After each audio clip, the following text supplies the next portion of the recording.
حضرت موسیٰ علیہ السلام کی نبوت۔ حضرت موسیٰ علیہ السلام کو اپنی والدہ سے معلوم ہو گیا تھا کہ وہ بنی اسرائیل سے ہیں۔ انہیں یہ بھی بتا دیا گیا کہ ہارون تمہارا بھائی اور مریم بہن ہے۔ آہستہ آہستہ انہوں نے بنی اسرائیل کی تکالیف اور معاشرے بے بسی کو محسوس کیا، اور ایک روز جب انہوں نے ایک قبطی افسر کو دیکھا کہ وہ ایک بنی اسرائیل مزدور کو بری طرح مار رہا ہے تو وہ بے قابو ہو گئی۔ انہوں نے اس قبطی افسر کو اس سے باز رکھنے کے لیے بطور تنبیہ ایک گھونسا مارا جس سے وہ مر گیا۔ جب انہوں نے سنا کہ ان کی پھانسی کے لیے شاہی احکامات صادر ہونے والے ہیں تو وہ مدین چلے گئے۔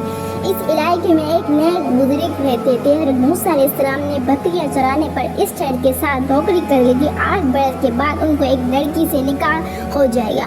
8 برس کے میعاد پوری کرنے کے بعد حضرت موسیٰ علیہ السلام اپنی بیوی کو لے کر واپس مصر کے ارادے سے روانہ ہوئے۔ سفر کے دوران میں ایک رات کو اچانک ان کی بیوی کو دل شروع ہوا۔ یہ ایک پہاڑی علاقہ تھا اور سردی خوب زور پر تھی۔ اس وقت آگ کی سخت ضرورت تھی۔ حضرت موسیٰ علیہ السلام کو دور سے آگ دکھائی دی۔ جب قریب پہنچے تو دیکھا کہ ایک ہری بھری درخت کا بالائی حصہ روشن ہے۔ اس منظر کو دیکھ کر وہ کچھ گھبرائے سے گئے۔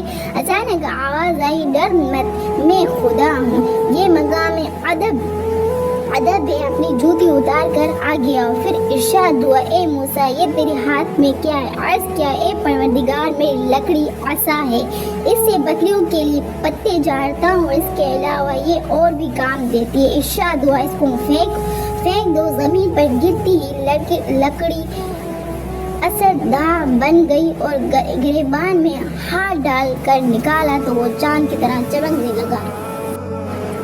اس کے بعد حکم دیا گیا کہ اپنی بیوی کو ان کے والد کے گھر پہنچا کر سیدھے مصر روانہ ہو جاؤ، چونکہ فرعون مصر نے بہت ظلم ڈھا رکھا ہے اور میں چاہتا ہوں کہ اس مظلوم قوم بنی اسرائیل کو ظالم بادشاہ کے پنجے سے چھڑا کر اسے سزا دو۔